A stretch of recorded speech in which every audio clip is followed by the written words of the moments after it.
Histoire vraie de trahison, divorce.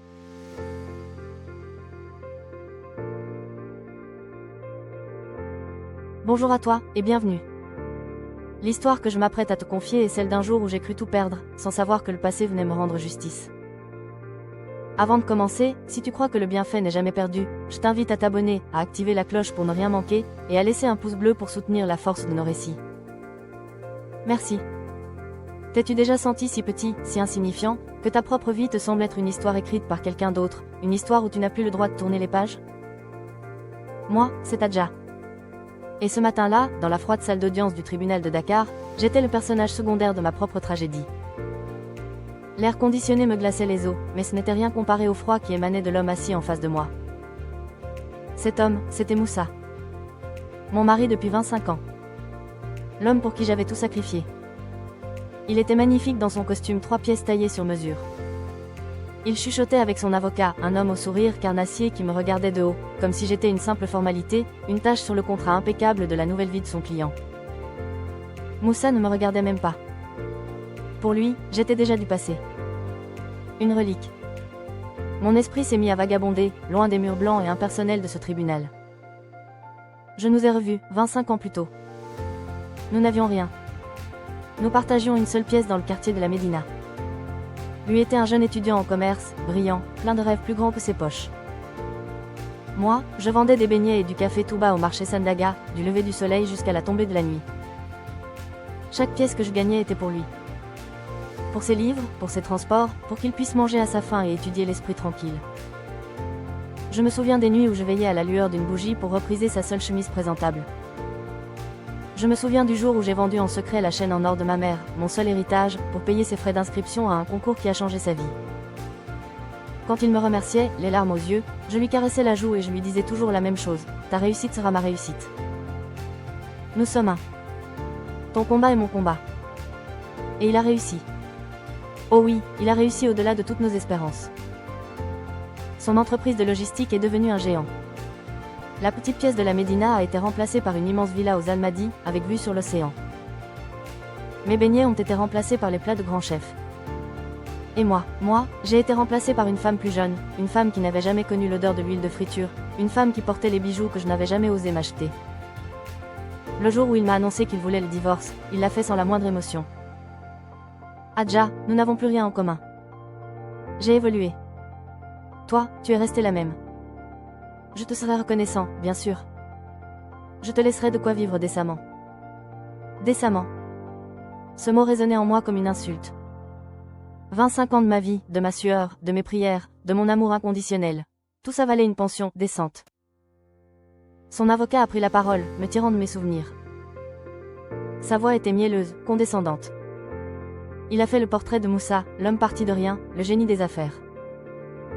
Puis il a parlé de moi. Madame Adjaba, femme au foyer, sans profession, a été soutenue par son mari durant toutes ces années. Chaque mot était un coup de poignard. Femme au foyer.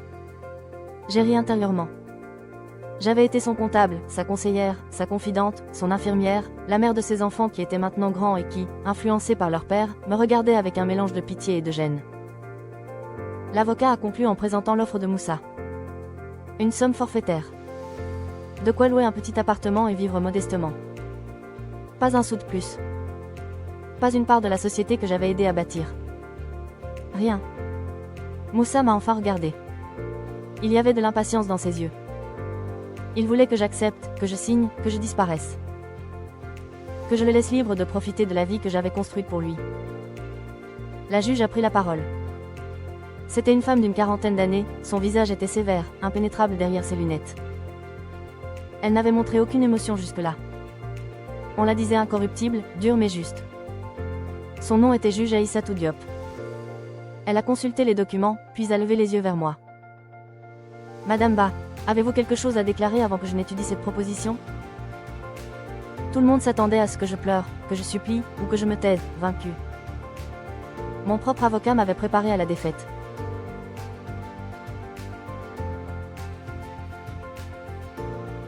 C'était intermédiaire. Je vais m'arrêter ici un instant. Imagine-toi à ma place. Tu as une seule chance de parler. Les mots que tu vas prononcer peuvent changer ton destin. Qu'est-ce que tu dirais? Pas pour l'argent, mais pour ton honneur. Dis-le-moi dans les commentaires. Ta sagesse m'inspire. Reprenons. Je me suis levée. Mes jambes tremblaient, mais ma voix, quand elle est sortie, était claire. Je n'ai pas regardé Moussa. J'ai regardé la juge. Madame la juge. On dit que les murs d'une maison ont une mémoire. Si les murs de notre première maison pouvaient parler, ils vous raconteraient une autre histoire. Ils vous parleraient de l'odeur des beignets à 5 heures du matin. Ils vous parleraient du bruit de la machine à coudre tard dans la nuit. Ils vous parleraient du poids des bassines d'eau que je portais pour que mon mari puisse se laver avant d'aller à ses rendez-vous importants. J'ai fait une pause. Mon mari dit qu'il a évolué et que je suis restée la même. C'est vrai. Je suis restée la même femme qui a cru en lui quand il n'était rien. Je suis restée la même femme qui a mis ses rêves de côté pour qu'il puisse réaliser les siens. L'argent, madame la juge, on ne l'emporte pas dans la tombe. Mais la dignité, si. Et aujourd'hui, on essaie de me voler ma dignité. On essaie de faire de moi une étrangère dans ma propre vie. Je n'ai pas grand-chose à ajouter. Juste que la justice des hommes est une chose, mais la mémoire de Dieu en est une autre. J'ai fini de parler et je me suis rassise. Un silence profond s'est installé dans la salle. L'avocat de Moussa ricanait doucement. Moussa, lui, avait l'air exaspéré par ce discours sentimental. La juge est restée silencieuse pendant un long moment, son regard fixé sur moi. Puis, elle s'est tournée vers Moussa. Son ton avait changé. Il n'était plus neutre. Il était glacial. Monsieur Ba. Une histoire impressionnante. Un véritable modèle de réussite. Moussa s'est redressé, flatté. Merci, madame la juge. Dites-moi, a continué la juge, le quartier de la Médina. Vous y avez vécu longtemps? Moussa a été surpris par la question. Oui, quelques années, au tout début. Pourquoi? Et le marché Sandaga. Votre femme y travaillait, n'est-ce pas? Elle vendait des beignets. Des beignets, Nem, c'est bien ça? Les meilleurs du quartier, à ce qu'on disait. Le visage de Moussa a commencé à se crisper. Comment pouvait-elle savoir ça? Je suppose, c'était il y a longtemps. La juge a hoché la tête, puis elle a posé ses lunettes sur son bureau. Et pour la première fois, j'ai vraiment vu son regard. Un regard intense, profond, qui semblait me transpercer. Et dans ce regard, j'ai vu une lueur que je ne parvenais pas à identifier. Monsieur Ba, a dit la juge, sa voix se faisant plus douce, presque narrative. Laissez-moi vous raconter une histoire. Il y a 20 ans, dans ce même marché Sandaga, il y avait une petite fille. Une orpheline d'une dizaine d'années. Elle avait été chassée par la famille qui l'avait recueillie. Elle errait entre les étals, affamée, effrayée. Elle essayait de vendre des mouchoirs en papier pour survivre.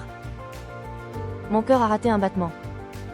Cette histoire. Un jour, a continué la juge, cette petite fille a essayé de voler un beignet sur un étal. Elle s'est fait prendre. Le propriétaire de l'étal a voulu la battre. Mais la femme qui tenait le stand de beignets, juste à côté, s'est interposée. Elle a payé le beignet volé. Et elle a pris la petite fille sous son aile. Les larmes ont commencé à monter à mes yeux. Je me souvenais. La petite Aïssatou. Si maigre, si fière. Cette femme, la voix de la juge s'est légèrement brisée, n'avait pas grand-chose. Mais chaque jour, elle donnait un repas chaud à cette petite fille. Elle ne lui a pas seulement rempli le ventre. Elle lui a rempli le cœur. Un jour, elle a vu que la petite fille aimait lire. Alors, avec son maigre argent, elle lui a acheté ses livres pour l'école. Elle lui a dit une phrase que cette petite fille n'a jamais oubliée. Ma chérie, l'éducation, c'est la seule richesse qu'on ne pourra jamais te voler. Cette femme a payé les frais de scolarité de la petite fille jusqu'à ce qu'elle obtienne une bourse. Elle lui a sauvé la vie. La juge a fait une pause, et ses yeux se sont remplis de larmes. Elle a tourné son regard vers moi.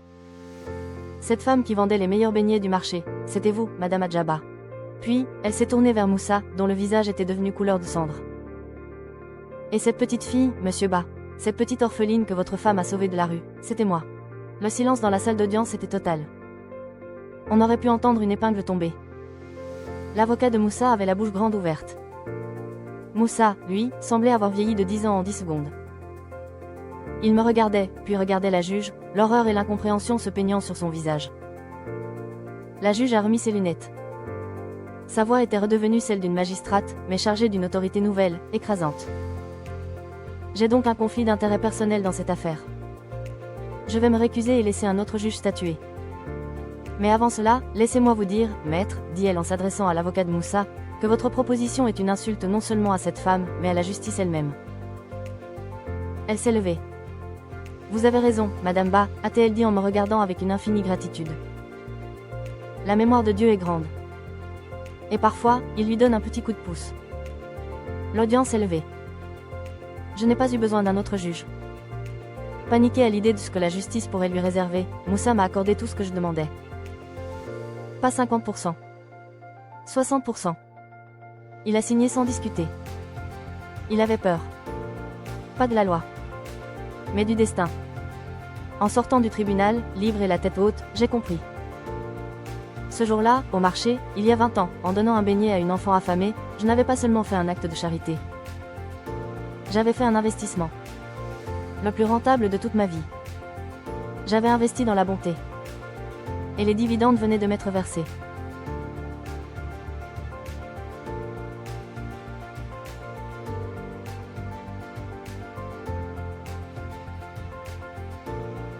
Mon histoire nous rappelle une vérité simple, une vérité que nos grands-mères nous ont toujours enseignée, le bienfait n'est jamais perdu. Chaque geste de bonté que tu sèmes est une graine. Tu ne sais jamais quand, ni comme, mais un jour, elle germera et te donnera un arbre sous lequel tu pourras t'abriter. Si ce récit a fait vibrer quelque chose en toi, si tu crois en la force invisible qui lie nos actions à notre destin, alors rejoins cette famille. Flèche droite, abonne-toi pour que nos histoires continuent de porter la lumière. Flèche droite, active la cloche alarme pour être le premier à être inspiré. Et laisse un like pouce levé pour dire au monde que la bonté est la plus grande des forces. Merci de m'avoir écouté. Prends soin de toi, et n'oublie jamais de semer le bien autour de toi. Tu ne sais jamais quel futur juge tu es en train de nourrir. À très bientôt. Merci.